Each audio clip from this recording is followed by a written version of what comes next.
सभी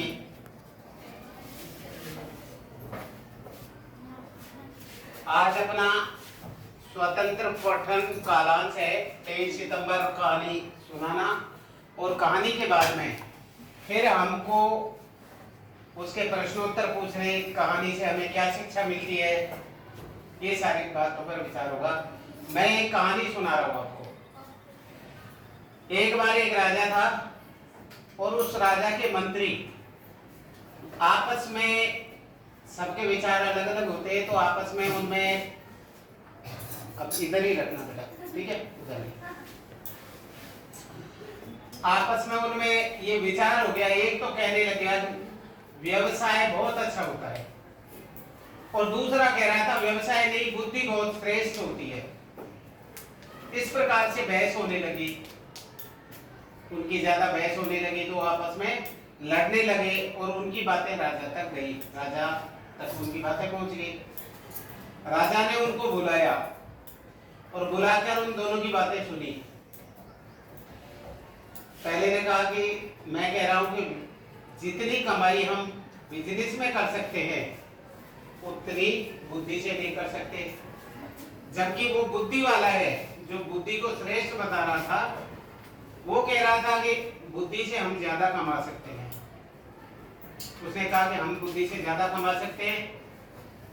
तो राजा ने क्या किया, दोनों को बराबर पे, उसको तो बिजनेस वाले को तो पैसे दे दिए, यहाँ बिजनेस भी दिए, और बिजनेस करके आप मेरे को पैसे कमा के लाइए, और आप अपनी बुद्धि से उसको घोड़े की अस्तबल में लगा दिया कि आप यहाँ रहो और यहाँ से मेरे को पैसे कमा के लाओ। आपको 6 महीने का समय दे दिया।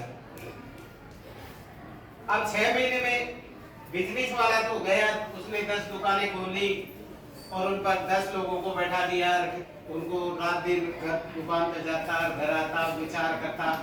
उसकी परेशानी बढ़ती गई, क्योंकि पैसा कमाना है 6 महीने में। उधर बुद्धि वाला है, वो रात दिन सोचता मैं कैसे बुद्धि से क्या उभरूं। उनके अस्तबल में 700 घोड़े थे और 700 ही उनके घुड़सवार थे, उनके मंत्री थे, उनको दाना पानी देने वाले। इस प्रकार से उसने क्या किया, अपनी बुद्धि से घोड़ों की लीद को यूं सूंघने लगा। तो वो 700 आदमियों के जो उनके घुड़सवार थे, उनकी हालत खराब होगी। क्या रोज ये मंत्री जी आते हैं, ये घोड़ों की लीदों को सूंघते हैं, क्या चक्कर है। उन्होंने कहा मैं देख रहा हूं, घोड़ों को जो दाल दी जाती है, जो इसको चाटा दिया जाता है, अच्छा जो भोजन दिया जाता है, उसको आप इनको देते नहीं है, सूखी घास खिला रहे हो। यही चेक कर रहा हूं, क्यों घोड़े कमजोर हो गए। तो उनके जो चोरी करते थे, उनके क्यों उनके डर बैठ गया कि कहीं ये राजा को कह नहीं दें कि हम तो सूखी घास खिला रहे हैं, बाकी की दाल वगैरह तो हम बेच देते हैं। तो उन्होंने कहा था महाराज कैसे करके, मंत्री जी ऐसा मत कीजिए, आगे हम ध्यान रखेंगे, हमारे सारे घोड़े सही रूप से हम उनको देंगे, आप अब के बचा दीजिए। हम सभी 700 लोगों ने पैसा कलेक्ट किया और उनको जाके दे दिया मंत्री जी को। मंत्री जी गए और एक मुश्त पैसा उन्होंने जाके राजा को दे दिया कि ये कमाई हुई है। राजा को हुआ इसने अपनी बुद्धि से यहाँ से तो कमाई कर ली, इसको ऐसी जगह भेजें जहां पर कुछ भी कमाई नहीं हो। फिर उनको समुद्र की लहरें गिनने पर लगा दिया। लहर कितनी है आप गिनो, पूरे दिन में कितनी लहरें उठती हैं, कितनी समाप्त हो जाती है। मंत्री जी समुद्र के किनारे बैठे रहते, तो मछली पकड़ने वाली नावें और जो बड़े बड़े वो थे उसमें चल रहे थे, बोट वगैरह या बड़े बड़े जहाज चल रहे थे। उनके उनको चलाने वालों को उनको दिल में डर बैठा, यार मंत्री जी रोज यहाँ बैठे रहते हैं, क्या चक्कर है कि मंत्री साहब क्या बात है, क्या गलती होगी हमसे कि ऐसा है। राजा साहब ने फरमान दिया है कि इनको लहरों को गिनना है, और आपके जहाज और नाव की वजह से ये लहरें टूट रही हैं, लहरें टूट रही हैं, इसलिए मैं राजा साहब को आपकी शिकायत करूंगा। यदि वो जहाज नहीं चलाएंगे तो उनकी कमाई नहीं होगी, नाव नहीं चलाएंगे तो मछली नहीं पकड़ पाएंगे। तो ऐसी परिस्थिति में उन्होंने कहा महाराज आगे ध्यान रखेंगे, आप ऐसा करो, आपके तो सेट कर लो, कैसे महाराज को हमारी शिकायत मत करना। और उन्होंने पैसा कलेक्ट करके उसको दे दिया। वो दूसरे दिन राजा के पास ले जाके जमा कर दिया। राजा को हुआ ये अपनी बुद्धि से यहाँ से भी पैसा कमा के ले आया, इसको ऐसी जगह लगाएंगे जहां 1 रुपए भी नहीं कमाई हो। तो उसको तुरंत ही उठा के आकाश के तारे गिनने पर लगा दिया कि अब देखते हैं यहां से कैसे देता है। अब 2 दिन 3 दिन से रात भर ऊपर मुंह करके घूमता रहता। फिर वैसे घूमते घूमते ऐसी जगह पहुंच गए, ऐसी कॉलोनी में जहां पर पैसे वाले रहते थे, उनकी 5-5 मंजिल 10-10 मंजिल बिल्डिंगें थी।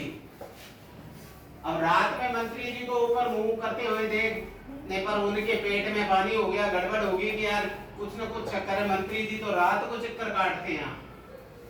उन्होंने पूछा मंत्री जी हमसे कोई गलती होगी क्या, आप कई दिनों से रात को चक्कर काटते हो? उनके हाँ राजा जी ने मेरे को काम दे रखा है तारे गिनने का, लेकिन मैं तारे गिनता हूँ तो तुम्हारी ये ऊंची ऊंची बिल्डिंगें मेरे बीच में आ रही हैं, तारों के मेरे बीच में आ रही है। मैं राजा जी से कह के इन बिल्डिंगों को गिरवाऊंगा फिर तारे गिनूंगा। उन्होंने कहा साहब ऐसे तो मत करो, हम उजड़ जाएंगे। उन्होंने सबने पैसा इकट्ठा करके और उनको दिया कि अब के बचा लो, आगे देख लेना।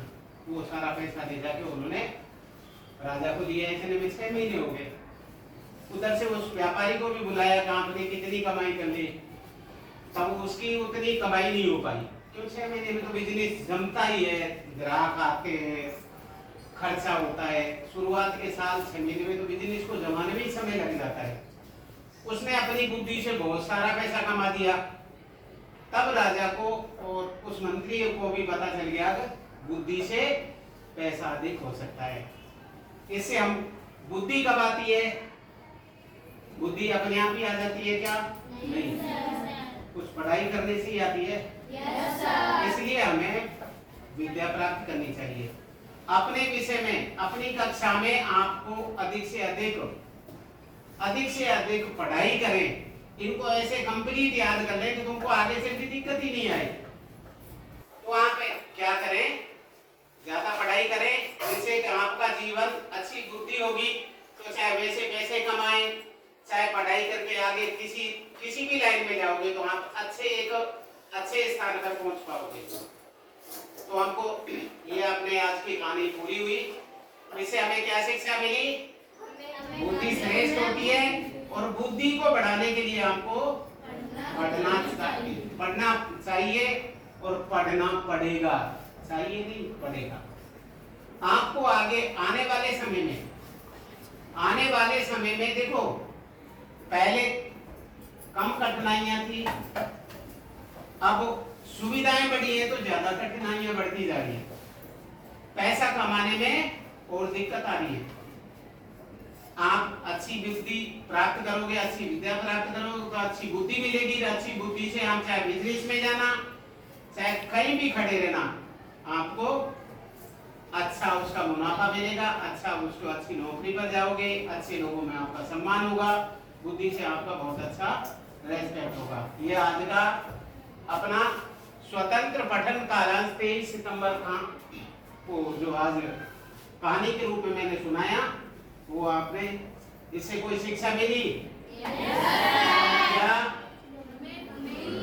पढ़ाई करनी चाहिए? पढ़ोगे क्या?